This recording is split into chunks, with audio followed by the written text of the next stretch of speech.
a little more expansion on vegan diet. A lot of fat on milk and milk proteins and curds, or if I don't have milk proteins, if I don't have my curds, how do I get my biotics, probiotics?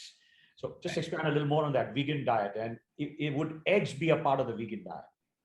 Okay, so eggs are not a part of a vegan diet at all. Absolutely, it's a complete vegetarian diet minus all forms of dairy. Okay, so there are healthy vegans and then there are unhealthy vegans. Okay, there are vegans who do it the right way. There are vegans who do it only for attention and they want to be part of an extreme group and they want to pull down everyone else who eats eggs and meats and everything else. So wrong attitude. I always believe if you do something with the wrong attitude and intention, it never works for you. But of course, there are patients, like we have babies who are born who are lactose intolerant and lactase intolerant. They can never have milk. Does this mean that they grow up to be unhealthy? No. You find other sources of probiotics, prebiotics, and proteins for them. So probiotics come in curd. Now, if you are vegan, you can find probiotics in fermented vegetables, and pickles, and sakras, and kimchis, and kombuchas, in so many different foods. So we don't always have to do that. Yes, milk is a class A protein, no doubt.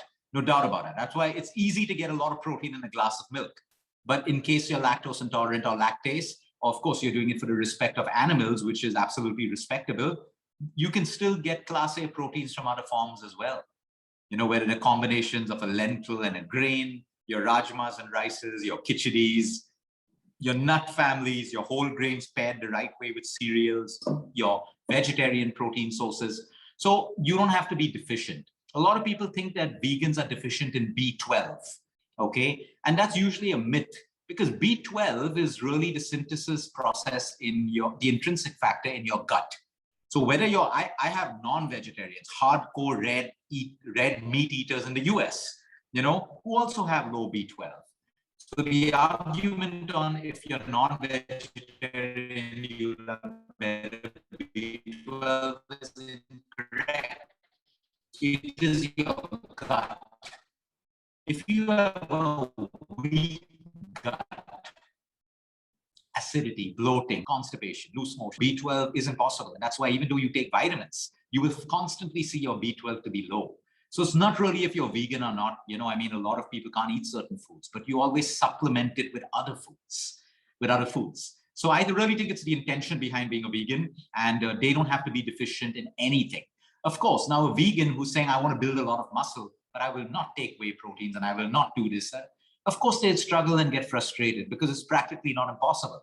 So then you get into a vegan shake or something and you find your body starting to change. So you got to be open to all these things, but it's not a poor diet.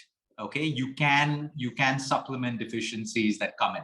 Now, one thing that I've noticed, doctor, in my practice, let's say you're a hardcore meat eater or a non-vegetarian, and you suddenly decide to go vegan. Okay, I wouldn't advise that.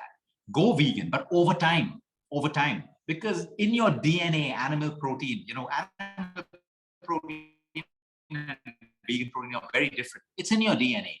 And when you suddenly shut it off from, patients have brain fog, they feel low, lethargic, fatigue, all of weak and stuff like that. See, there's a lot of psychosomatic psychology that happens between the brain and every cell in the body.